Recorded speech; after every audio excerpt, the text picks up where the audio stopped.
All right, so we just got another quick CGC pre-screen submission. Find out which 20 books I'll be submitting today.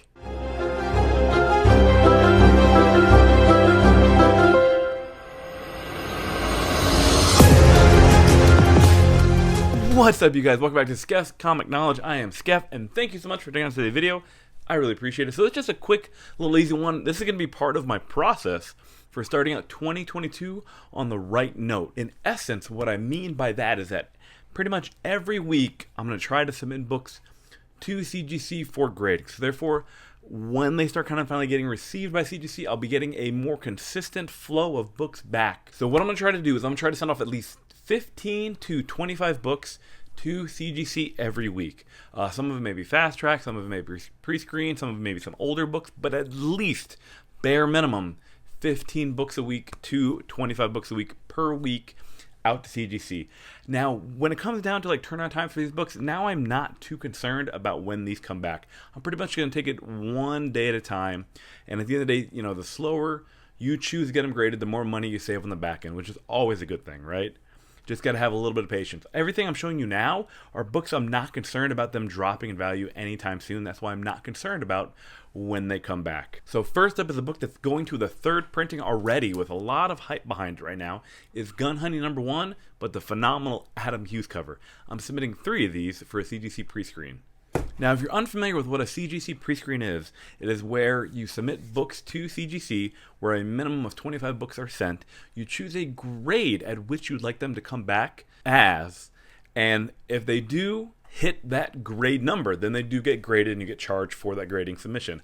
Otherwise, if they don't meet the mark of what you chose, which in my case is a 9.8, they will be rejected with a reject fee applied to that book. All these books, I did take my time to fine-tooth comb over these, and they all seem like great candidates, and also I'm not concerned kind of when they come back, so I'm just happy to kind of get them out, so the process for next year going really good. Hey, please make sure you Hulk smash that like button, subscribe to the channel, hit that notification bell. It would also help the YouTube algorithm, so other people get a chance to see the video of which books I'm submitting. Next up, I'll have 2 copies of this really cool Black Cape Comics exclusive. This one was limited to only 700 copies.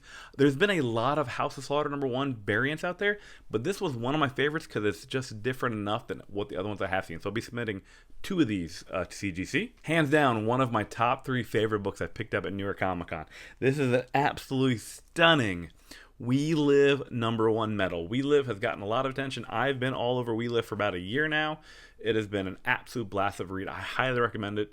You guys should definitely go check it out. But this is the limited to 100 copies New York Comic Con metal cover. I look forward to getting this back when this one looks perfect. I have actually 2 of these to submit for grading. Sometimes I like to play a little dangerously and submit a couple books that are kind of on that cusp and kind of see what CGC does. In this instance, I have 2 books that are kind of on that cusp.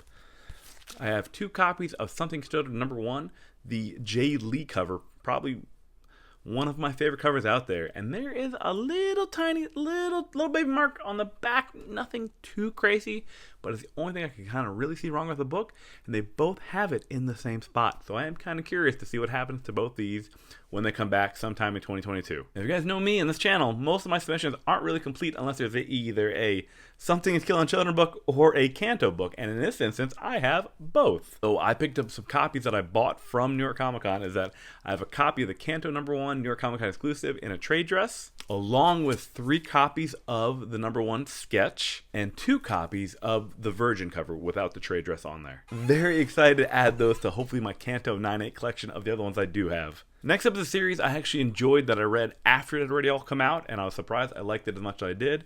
And so at New York Comic Con, I did find these awesome covers that Chrissy Zullo did of Stray Dogs #1. So I have 3 of these that I'll be submitting. They all look perfect. A lot of the Stray Dog books have come down in value a little bit compared to they were kind of at the beginning of the summer, but it's still a series that I still think is really good, and they'll definitely be doing more with that series as it kind of goes on. Next up is a little Batman Beyond kind of spec. I have Batman and Superman issue number 23 and issue number 22. One of the harder books to get in New York Comic Con is an absolutely stunning Department of Truth number 13, limited to only 300 copies by the incredible Javon Jordan. He absolutely slayed this cover. Now, probably my favorite thing that I picked up New York Comic Con is going to be these 3 copies of the Something Killer Children #1 Prison foil covers. Now, I'm submitting these for grading. because unfortunately the opportunity to get James' autograph on these is pretty much gone for the rest of the year. Now maybe I should hold on to them. Maybe I should get them signed. I know Frizen will be at C2E2, but I really wanted to get James' autograph on these. Unfortunately, I'm not going to get that opportunity this year, as he will not be attending any more shows in the US for the rest of the year.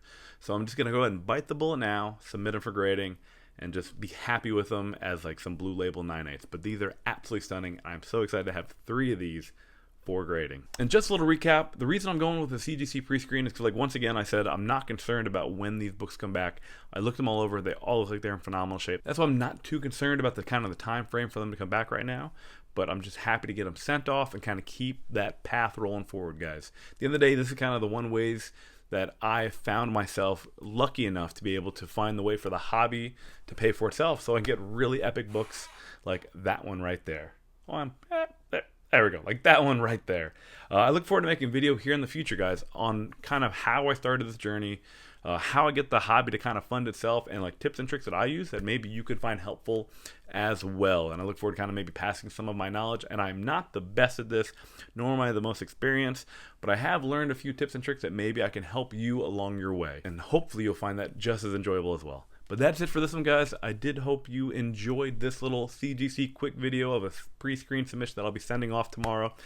Like I said, try to keep that consistency of books going out, and then it'll be a much better consistency of books coming in that you hopefully move to kind of get your bigger books. But that's it for this one today, guys.